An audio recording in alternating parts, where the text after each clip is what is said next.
So now we have default roles assigned to users when they sign up.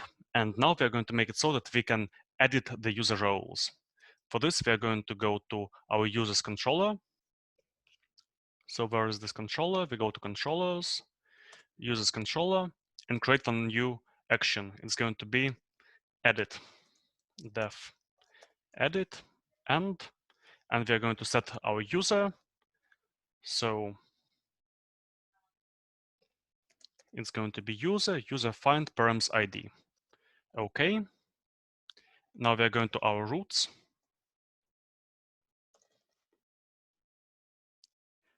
And here we're going to make it not only index, but only edit also. Okay. Now let's create the views. So we're going to users and we're going to create an edit view.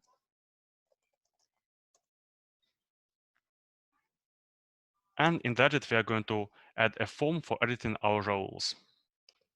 And in the edit that we've created, we're going to add some code like this. So we're going to create a form for user where we're going to have a list of all the roles and we'll be able to submit. So it's going to look somehow like this. Okay, we still get an error. There is no user's path. For this, we are going to create a new root. So show, and actually we're going to need also update. So we see that the user is an admin. Now let's actually also show the current user. So user email, and here we will have something like editing roles for, and we're going to put it in the card. So card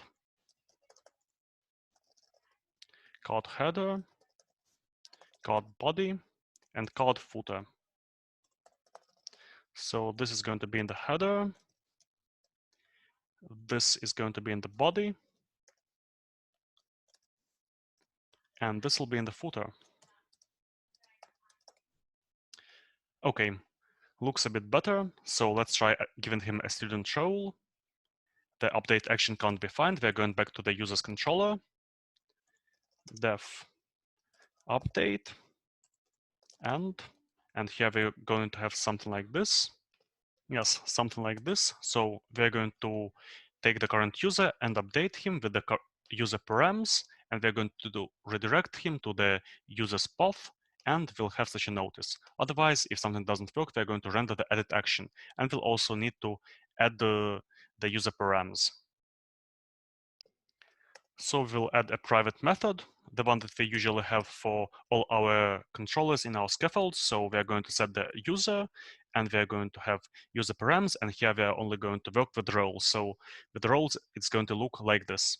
And we are also going to not have this separate user find params ID here. So we are going to make a before action. So a before action to set the user for edit or update. Now let's try once again. Okay, we've added the admin and student both to the user. Now let's also add an edit roles button.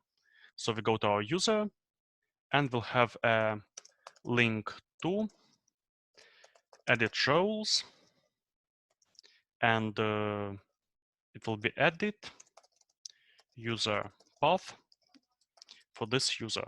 Let's see how it looks. Now let's add some class.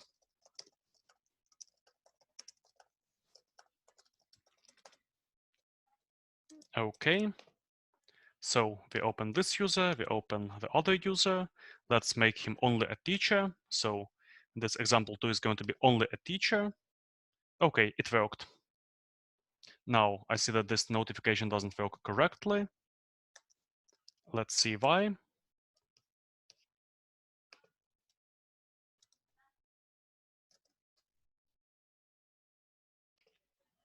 Well, actually, never mind. So user roles were successfully updated. Okay, so now we can also edit the roles for all the users. So when we create an application, 3 roles will be created: an admin, a student, and teacher. The first user is going to have where's our user.rb. the first user is going to have an admin, a teacher, and student role, and each next user that is created is going to have a student and a teacher role.